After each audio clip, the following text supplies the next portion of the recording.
It's October 1962. The entire world is holding its breath as two global superpowers are staring each other down right on the brink of nuclear war. Now, we all kind of know the basics of the Cuban Missile Crisis, but what you might not know is that deep under the waves of the Sargasso Sea, a secret drama was unfolding that could have kicked off the end of the world. In this explainer, we're going to open the case file on that very incident. This quote from historian Max Hastings really sums up how a lot of people think about the crisis. You know, the idea that we just squeaked by on sheer dumb luck.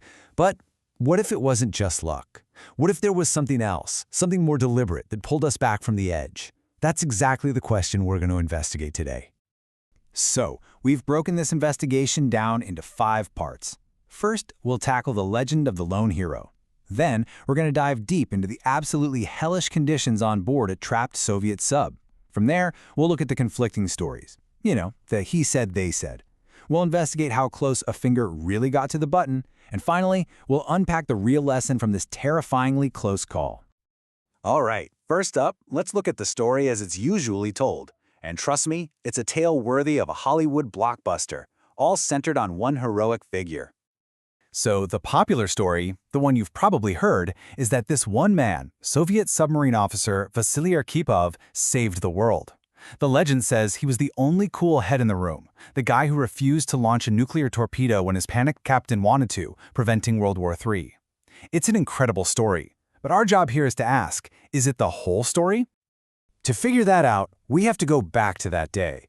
We need to descend into the claustrophobic, terrifying world of the submarine at the very center of this storm, the Soviet Foxtrot-class sub B-59. Now, these details, they're not from some movie script. They come straight from Vasili Arkhipov's own reports.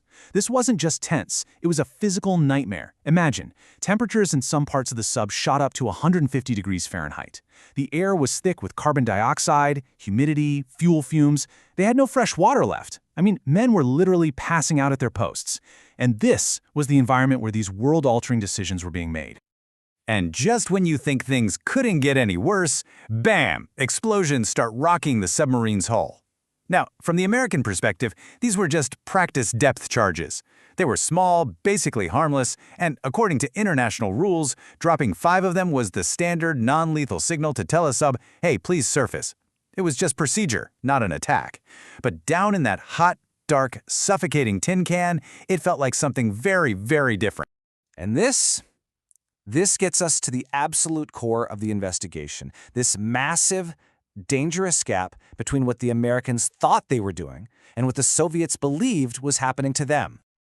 Just look at this breakdown. The Soviets on B-59 were convinced they were under a full-blown attack. They reported not just depth charges, but machine gun and cannon fire from planes. For them, World War III had already started. But the U.S. Navy logs, they tell a completely different story. They were just dropping standard signals, following the quarantine rules, and reported 0 gunfire. 2 totally different realities. Let's put this on a timeline, because this is where it gets really tense. The last official signal, those 5 practice charges, was dropped at 5:29 p.m. But B-59 doesn't come up for air until 8:52 p.m. That's more than 3 hours they spent submerged in those horrific conditions long after the signaling stopped. So the million-dollar question is, what on earth was happening inside that submarine for those 3 critical hours? And while the crew of B-59 thought they were fighting for their lives, accounts from the U.S. side paint this just surreal picture. According to this American pilot's report, when the sub finally did surface, the American ships were signaling to ask them if they needed help. It's an almost unbelievable disconnect. One side is preparing for war, the other is offering a helping hand. Which brings us to the ultimate question. In all this chaos, all this confusion, how close did they actually get to launching a nuclear weapon? Let's dig into the evidence. Okay, here is an absolutely crucial point. Launching B-59's special weapon, that nuclear torpedo, wasn't up to just one guy. The Soviets had a 3-key rule. First, the captain, Valentin Savitsky, had to give the order. But he also needed the political officer, Ivan Maslenikov, to agree. And, critically, he also needed Vasili Arkhipov, who was the Flotilla chief of staff, to agree. It was a built-in safety measure. So what did the captain actually do? Did he, in that moment of heat and panic, really give that terrifying order? So, according to some of the crew's memories, yes, a panicked Captain Savitsky did scream an order to make the nuclear torpedo combat-ready. This is the exact moment at the heart of the whole Arkhipov legend. But, and this is a huge but, when historians really dug into all the records and testimonies, they found a critical piece missing. There is zero evidence that anyone ever started to carry out that order.